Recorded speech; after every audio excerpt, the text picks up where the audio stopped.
Obrigada, Sr. Presidente. Em nome do Grupo Parlamentar do PSD, cumprimentar o Sr. Ministro dos Negócios Estrangeiros.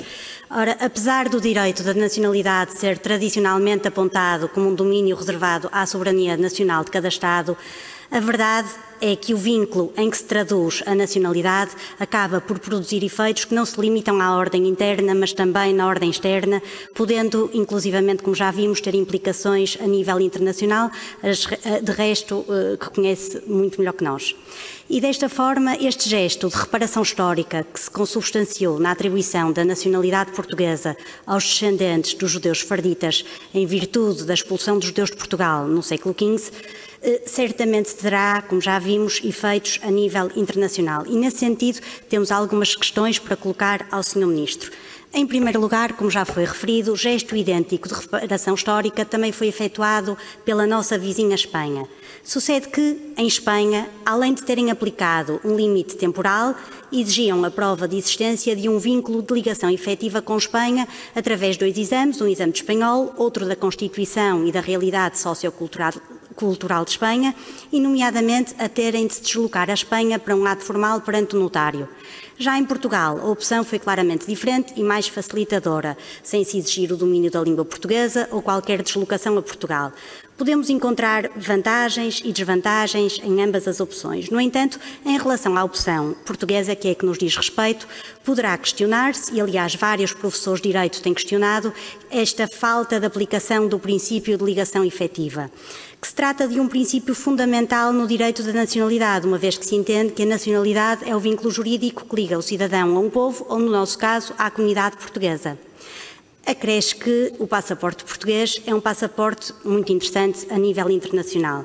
E a primeira questão que lhe coloco é se esta forma de aquisição da nacionalidade poderá ser uma porta aberta ou utilizada apenas como um veículo com o intuito de se obter o nosso passaporte para se obter um passaporte europeu. E, em caso concreto, se tem conhecimento destas situações ou da existência destes casos. Aliás, uma vez que Portugal ocupa, em conjunto com a Suécia, a França, a Holanda e a Irlanda, o 6º lugar no ranking dos melhores passaportes do mundo, de acordo com o Handley Passport Index, o nosso passaporte permite a livre circulação e residência nos Estados-membros da União Europeia e não requer visto para se entrar em 186 países. E, nesse sentido, na esteira da nossa anterior questão, verifica que os passaportes, de onde provém grande parte dos pedidos de nacionalidade portuguesa por esta via, ocupam lugares bastante inferiores neste ranking. E ainda relacionado com o passaporte português, um dos benefícios dos titulares de passaporte português é, como já se viu, a entrada nos Estados Unidos sem visto. Porém, se tivermos um número elevado de overstayers, esta isenção de visto pode ser revista e alterada. Nesse sentido, era importante esclarecermos se um cidadão que possua 2 passaportes, ou seja, mais do que uma nacionalidade, pode entrar nos Estados Unidos com apenas um desses passaportes sem declarar a segunda nacionalidade e, nestas circunstâncias, os Estados Unidos têm como saber qual é o outro passaporte ou outra nacionalidade deste cidadão, ou fica apenas registado o passaporte que apresenta à entrada e não é feito mais nenhum controle e apenas esse passaporte é que pode ficar prejudicado. Noutra vertente, parece-nos que os critérios previstos na lei para a aquisição da nacionalidade por parte dos judeus sefarditas são critérios de aferição objetiva, ou seja, assim sendo, o regulamento não pode exigir mais do que a lei exige. No entanto, perante a verificação de casos de eventuais utilizações abusivas no acesso à nacionalidade, apenas com o intuito de se obter o nosso passaporte para se obterem benefícios a nível internacional, sem que se tenha qualquer ligação nem qualquer intenção de ligação ao nosso país, não haverá outras medidas de atuação que possam ser tomadas, nomeadamente a nível internacional, e que evitem que se proceda a uma alteração legislativa?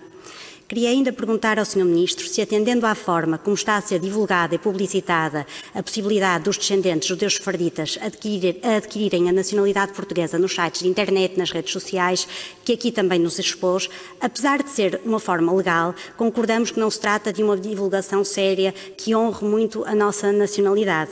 Além da alteração legislativa, haverá outra forma de se, entre aspas, limpar a imagem que tem sido divulgada da nacionalidade portuguesa como uma nacionalidade fácil, acessível e às vezes até em preços de saldos?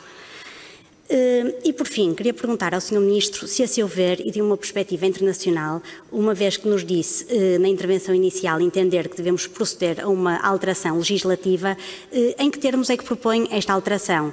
E, por outro lado, Eventualmente, como este ato de restituição histórica também teve benefícios, se entende que poderia ter sentido avançarmos no sentido inverso, ou seja, uma vez que as ordenações manuelinas e precisamente a mesma disposição que se aplicou à expulsão dos judeus de Portugal também se aplicou aos muçulmanos que se encontravam no nosso país, a seu ver, poderia ter sentido procedermos também a uma reparação histórica em relação a estes?